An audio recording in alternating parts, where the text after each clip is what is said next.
Hello, and welcome to this episode of the Angel Rated Show. I'm Angela Bryant, and with me today I have Michelle Pontvert. Michelle is a branding and website designer with 12 years of design experience, specialising in working with mother and baby businesses. So Michelle lives with her husband and what I'm told is an adorable 2-year-old in Paris, very far from her native Australia or her adoptive homeland of America. And she balances serving her clients and being a hands-on mum. So welcome, Michelle. Thank you so much for having me.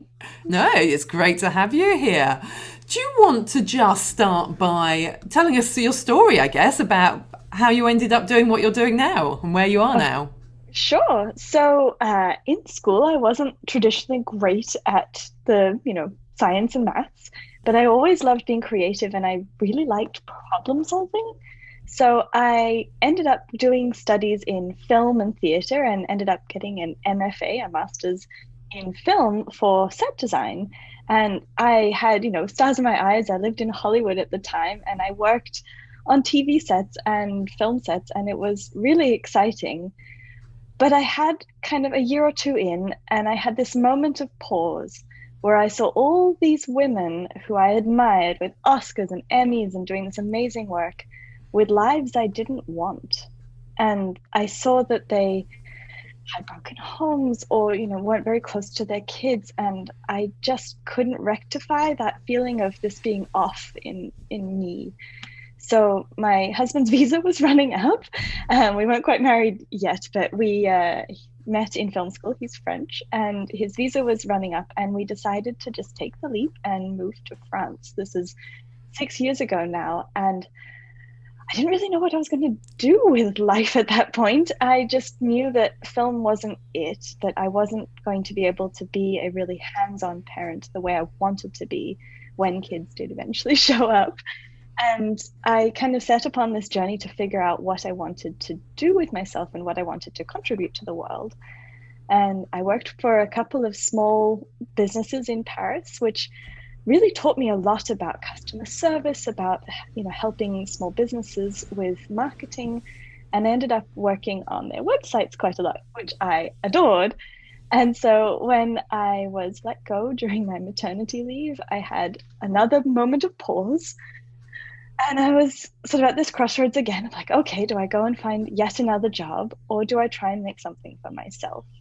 And so I took some time. I took a boot camp in user experience design and started retraining myself really how to make websites properly the way that they need to be made to work for businesses.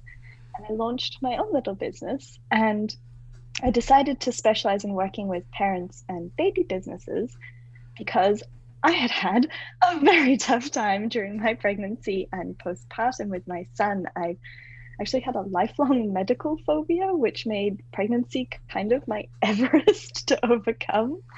And I just really couldn't find the right support for a long time to get through that fear. And the decision to become pregnant was like, okay, I need to fix this. So I did eventually find some really great support. But postpartum, I again really struggled to find people. And I spent like hours, days, night Googling who to help me with, our latch issues and his sleep problems and all sorts of like little odds and ends. And it just kept hitting me that this shouldn't be that hard. There's so many resources out there. There's so many people with, amazing services and, products, resources, things out there to help. And it was harder than it should be to find them. So when I decided I wanted to work on websites, I was like, what is better than trying to help these awesome businesses be found by parents who are struggling like I was, and trying to kind of help them be where everyone's looking these days, which is online. What an amazing journey. Yeah, so much of that I mean, not so much the being a parent side, but that idea of just being in an industry that has that glitz and glamour associated with it. And then I love that phrase about taking a pause and just having that time to rethink and change direction. And Yeah. what you've just shared about those fears and overcoming it is, I can imagine exactly parents going through that and Googling late at night and desperately trying to find the information you want to help you. It's amazingly hard to get your head straight when you are tired and stressed and you just need help. And you really at your most vulnerable, I think, in those early days. And it's a shame because we have generations of parents out there who have the information we need. I just love the idea of helping it be found more easily. And really easy to consume, because that thing about user experience then is going to be even more important for people who are tired or stressed or under looking on a phone, holding a baby, half asleep. Yeah, absolutely. So that really explains the background and the why behind what you're doing. So where do you see this business heading? Is this what you want to be doing longer term? Is it, have you got plans for it 5 years down the line? I think I always want to keep the focus really clear for myself, which is I'm building something so that I can build the life I want with my son, my family. So I always want to keep that in the forefront. And I think the further I go, the more I'd like to be able to focus on really supporting those really lovely clients who want to have that same goal, to have happy home, happy business. And I think just really trying to hone in on working only with those like dreamy, perfect clients would be amazing. And maybe down the line, expanding and having a couple of other designers under my wing would be lovely. So tell us about the sort of values in your business. They're very strong, and I'm sure they're all going to be linked to everything you've said. But what underpins how you approach business?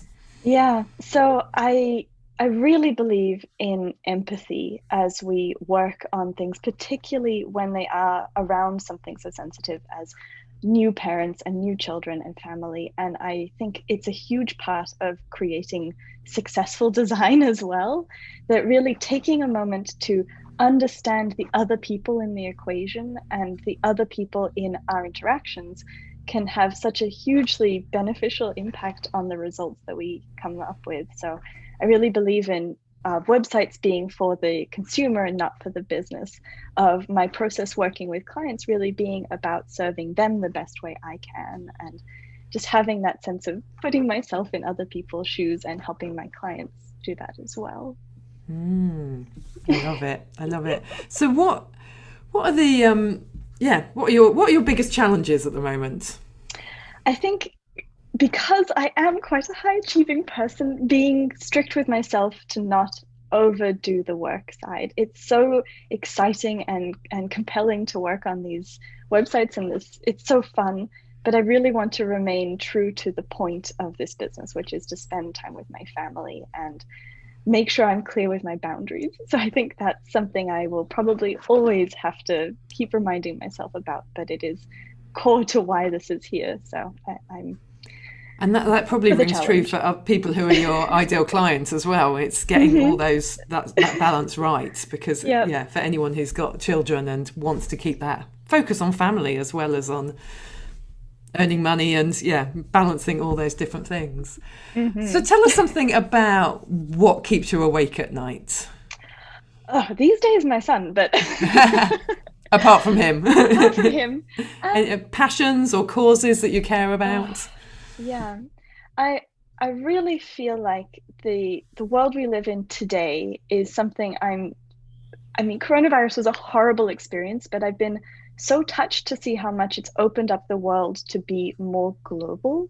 And I just am so happy. I've grown up in an incredibly global way. I moved, I think, 19 times before I left home, and I've got 4 passports. Like I'm so used to being a member of this global society, and it's been incredibly exciting to see everybody else kind of catch on. And I just really hope it doesn't go away when quote unquote life returns to normal. I just have been so thrilled to be able to connect with people all over the world and just see that like we're all people, we all struggle with the same things, and we all can kind of help each other in our own unique ways. So I really hope that sticks around.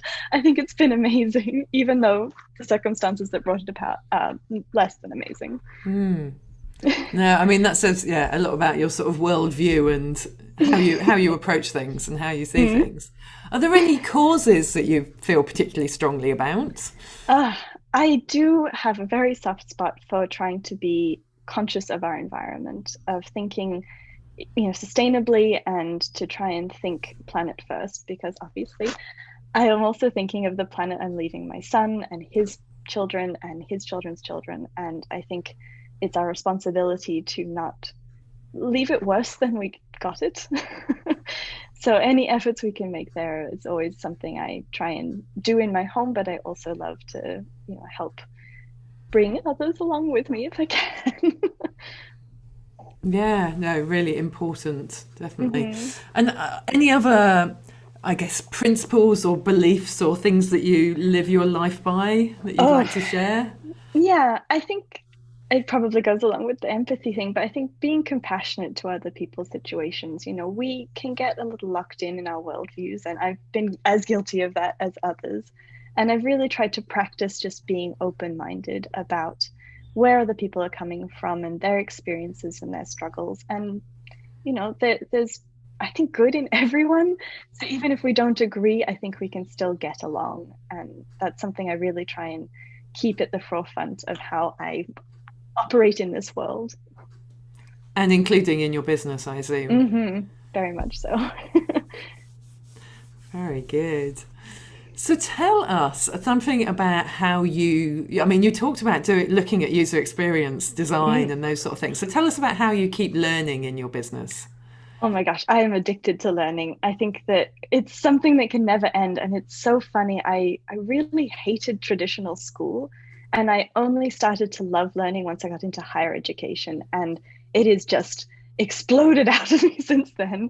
And I think maybe it's the fact, like I was about to say a French word, the way that we learn is it's so much more immersive, and things like I hated French in school, actually being here and learning it in the environment, in the context, has been much easier and much more enjoyable. And I think so much of the way I learn is experiential, and being able to just be in something and get my hands messy and really dig into it and do it myself has been great. And I think figuring out how you learn can really unlock how to make it exciting and work for you, and something I hope to be able to pass on to my son, because I really did hate school, and now it's like my favorite thing to learn. I think no one's past that point of no redemption. We can all love learning if you just find the way that works for you, because our brains are all different and we need to just learn how to feed them the way they want to be fed.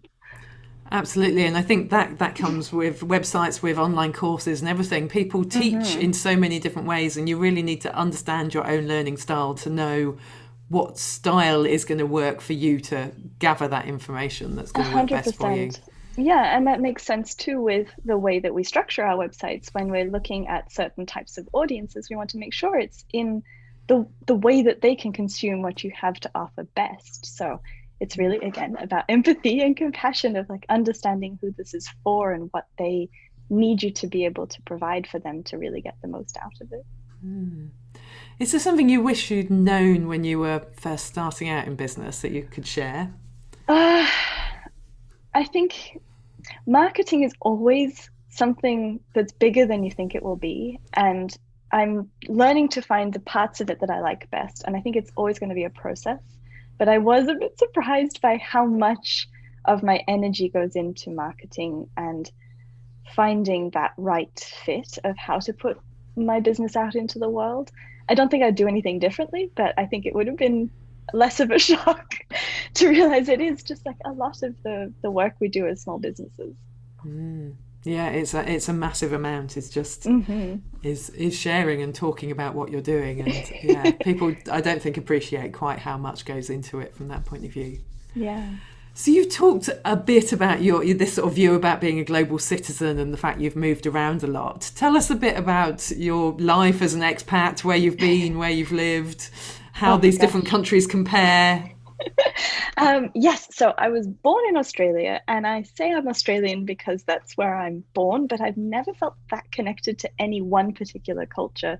My dad is British. He moved as a teenager to Australia, and I think my parents just have like the travel bug. So we moved a ton growing up for them to, experienced the world. We lived in Africa for a little bit. We moved to England for my mum to give birth because we were in Africa when she was pregnant. We moved to California, back to Australia, and sort of hopped around. And I think the sort of main anchors for me culturally have been Australia and America.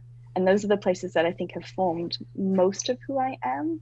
But I do have a strong cultural tie to England and that experience because I have so much family over there, and my dad is British. And I think they're also similar and they're also different. And I think it's been such a strange experience now being quote unquote truly an outsider in France. You know, I don't speak the language. I am not from here. But every time I've lived in one of these other cultures where I speak English and I should integrate, I've oddly felt even more foreign than I do here because you're meant to fit in. Like as an Australian with the accent I have, moving to America, I was meant to be fine because we're used to that and we speak English and everything is, you know, familiar-ish. And yet that was so much more of a jarring experience to get used to than here where I was expecting to be different and I was expecting people to trip up on my accent. And oddly, that was like a really lovely experience. Be like, oh, they recognize I'm foreign. That's great. But It's that's very much about managing expectations, isn't it? And the expectation versus reality and not quite lining up. Yeah. So how are you finding it in France? I love it here. I don't think there's anywhere perfect, but I do think there is something to be said about the lifestyle here, that there is a cultural respect for lifestyle.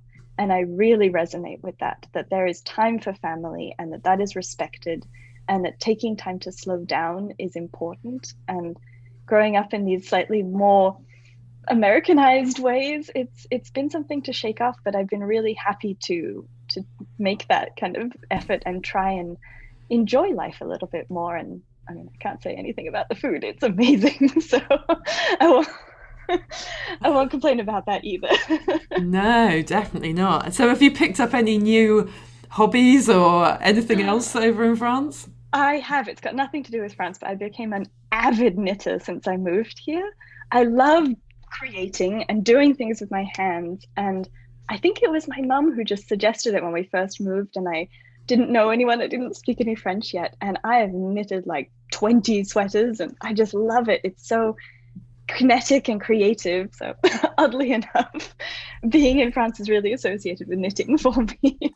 I think it's one of those hobbies that so many people took up during lockdown. I know I did during lockdown. It was like, I need to do something where I'm not staring at my screen, where Exactly. I'm doing, I'm staring at my screen all day, every day for social events, for everything. I need to do a hobby where I'm not looking at screens. Yeah, so I think, and you can see your progress, which is really rewarding. yeah, fantastic. So is there anything else you'd like to share with listeners about who you are, your beliefs, your values, anything else about your business? I mean, I think we covered a lot of it. I really do. I value being able to engage with people who are open to engaging and really sharing. And I come into this world of business very open, and I really respect other people who do that too. And it can be a bit scary to be open in the online world, but I'm going into all of this with faith that, being open and hopefully as considerate and kind as I can be, I'll be met with that in return. And I want to encourage anyone else who's feeling a bit nervous about putting themselves out there to also just, trust that most people have good intentions and want the best. Absolutely. I've definitely found the online world to be full of very loving, caring, supportive people in the main. Absolutely. It has. Yeah, it's been really, really lovely to see. And especially as someone who's a bit nervous about it, it's been really nice to see. Fantastic. So how can people follow you, get hold of you? Tell us a bit more about your business. Well, obviously my website is my favorite place for people to come and hang out with me. So it's michellepontvert.com. Pontvert, Pontvert. I know that's always tricky for people. And I'm on Facebook and Instagram, same Michelle Pontvert. And I do have a little free gift if anyone is with their website and feeling a little bit lost of what to do with it. So I've put together this DIY website guide to help you have a look at your website and do kind of an audit of it and figure out what's not working for it and fix it. So I've got it really easy to work through guide and a video walkthrough for those people who prefer a more visual walkthrough, different styles of learning, to just help you kind of take a look at your site, figure out these top things to help it work a bit harder for you and get those going. So amazing. Yeah. And that's at my website. So michellepontvert.com/DIY-website-audit. Fantastic. We will add those links to the show notes so everyone can find them, because that definitely sounds like something that would be incredibly useful for people. Well, thank you ever so much for joining us, Michelle. It's been lovely getting to know you and finding out a bit more about your life and your business and what drives you, and just getting to know a bit more about you. Oh, it's been an absolute pleasure. Thank you so much for having me. No, you're very welcome. So you can read the show notes from this episode there at angelrated.com/podcast. If you enjoyed this episode, I'd obviously love you to subscribe to the show and to leave a review on your favourite podcast platform. And don't forget to share this episode with all your online business friends.